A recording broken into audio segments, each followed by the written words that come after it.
Hello and welcome. I am on the Shotbow server once again, which only mean one thing, that I'm doing another vlog review type video, which you of course already knew from the title.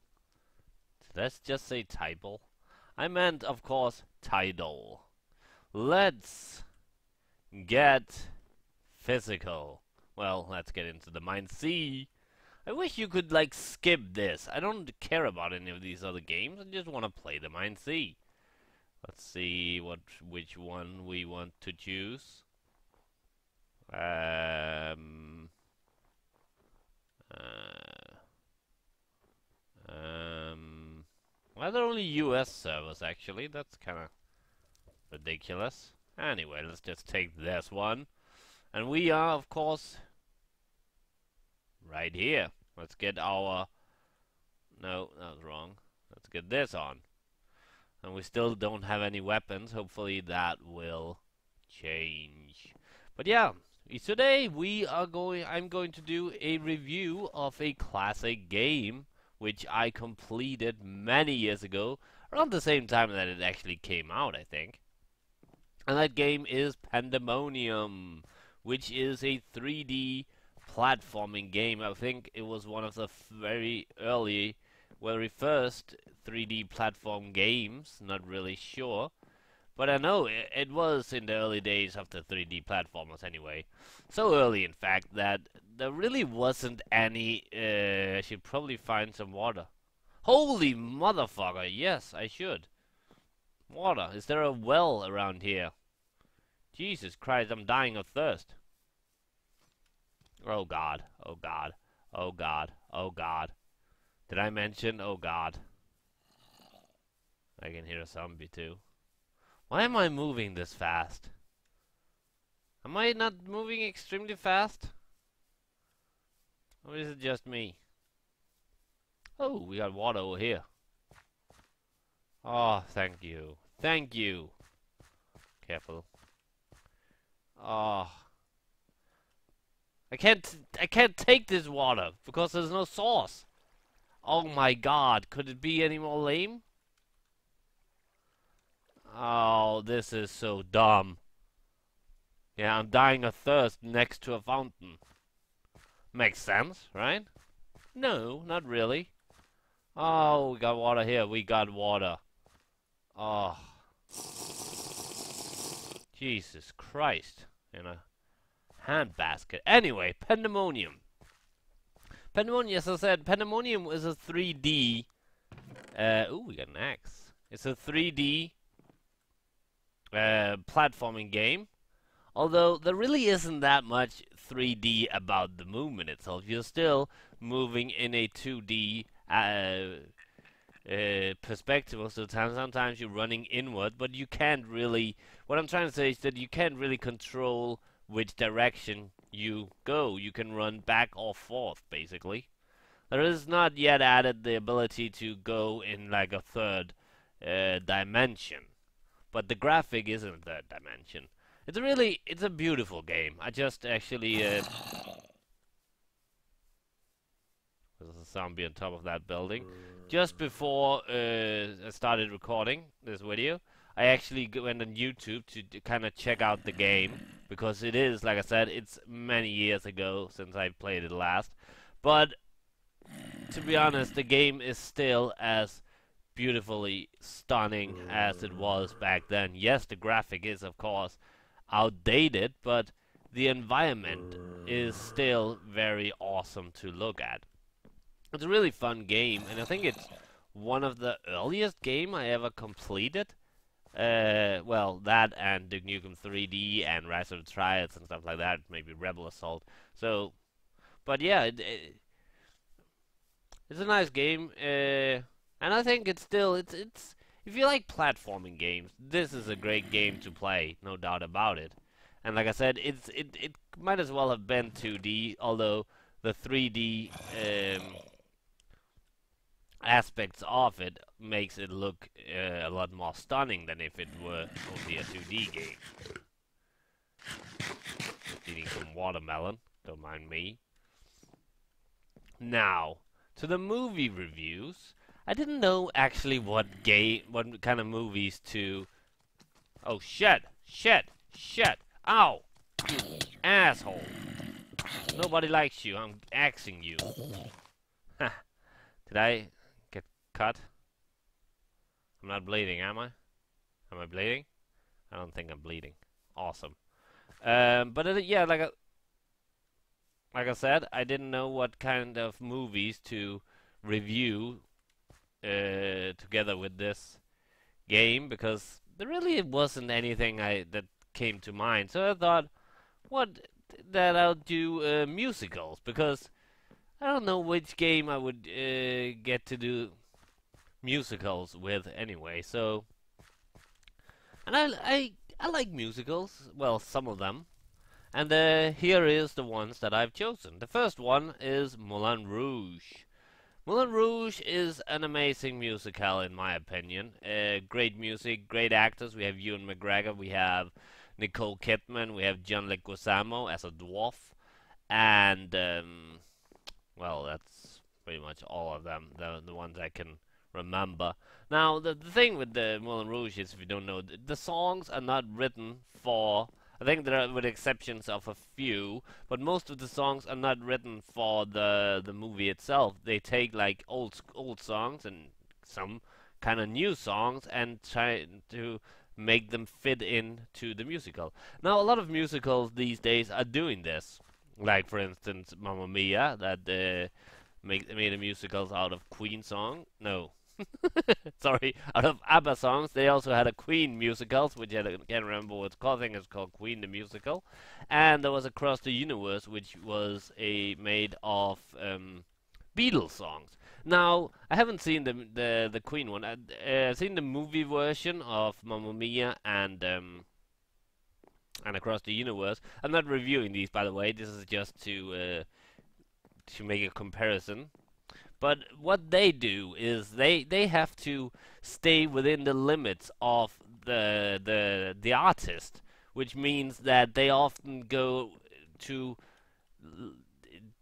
they try too much to get a certain song because it's the most popular of the kind and stuff like that. They tried too much to get certain songs to fit in with the movie, and that's really doesn't work out in that well, in my opinion. And that's where Moulin Rouge did it a lot better because they didn't that movie didn't limit itself to only a one artist. They took a lot of different artists and made a lot better movie.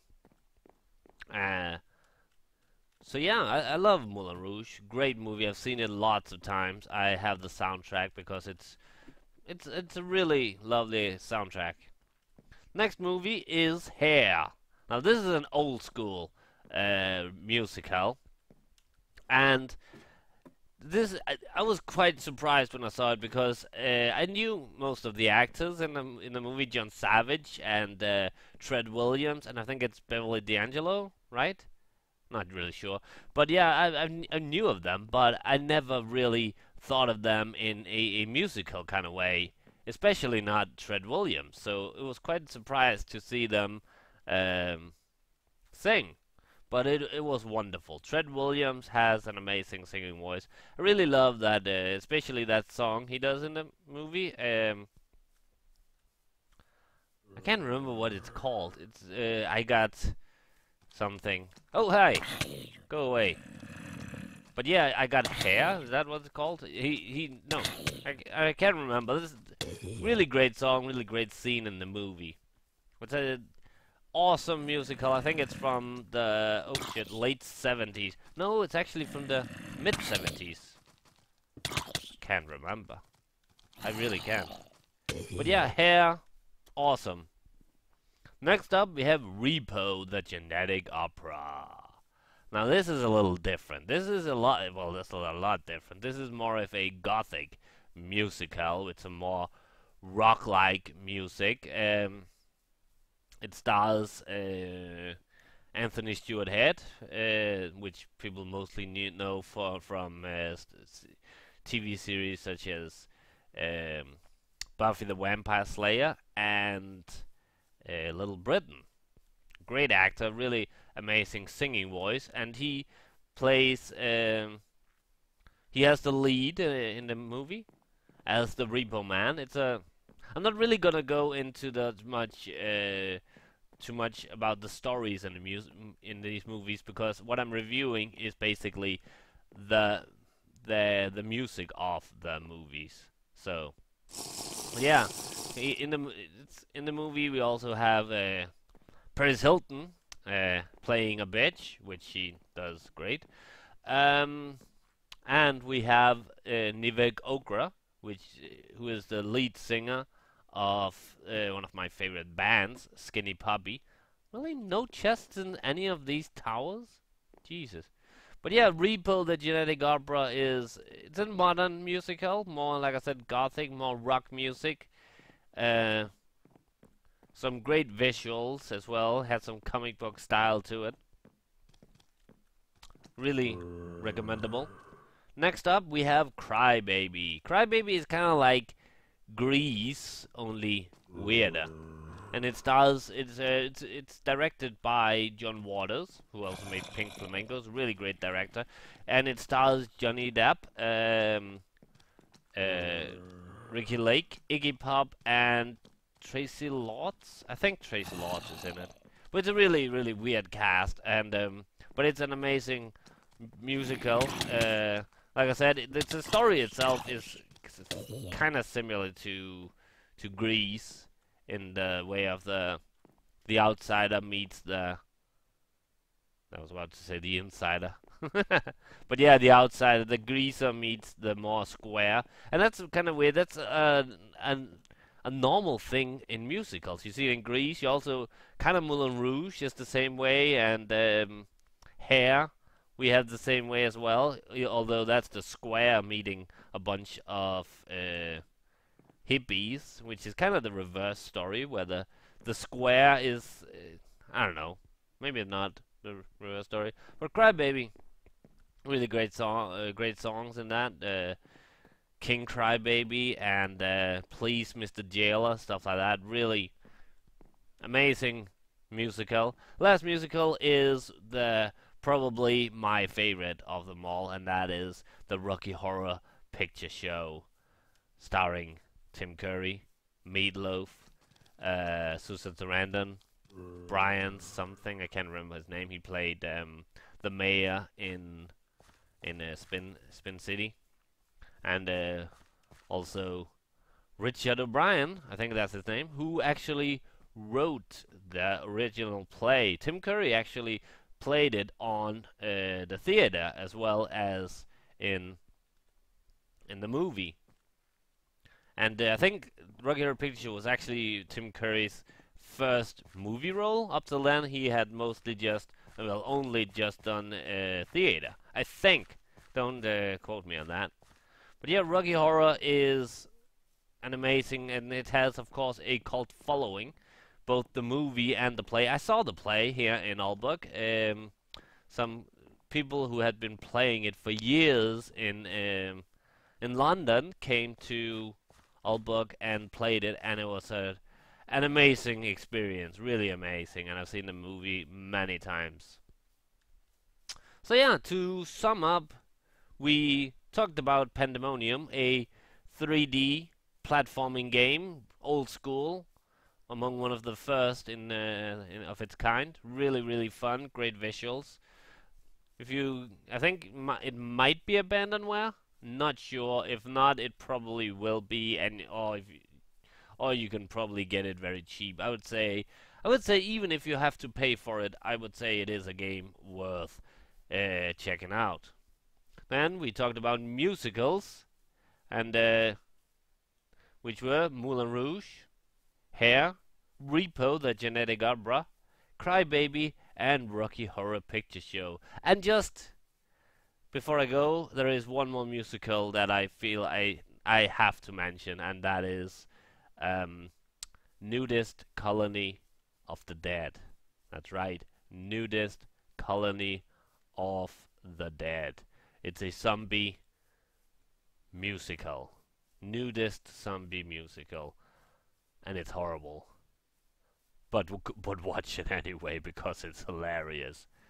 Especially there's a song where a woman very happily sings a song about Satan, and that's just awesome. I'll see you next time for more reviews, and I'll see you tomorrow for more gaming. Bye.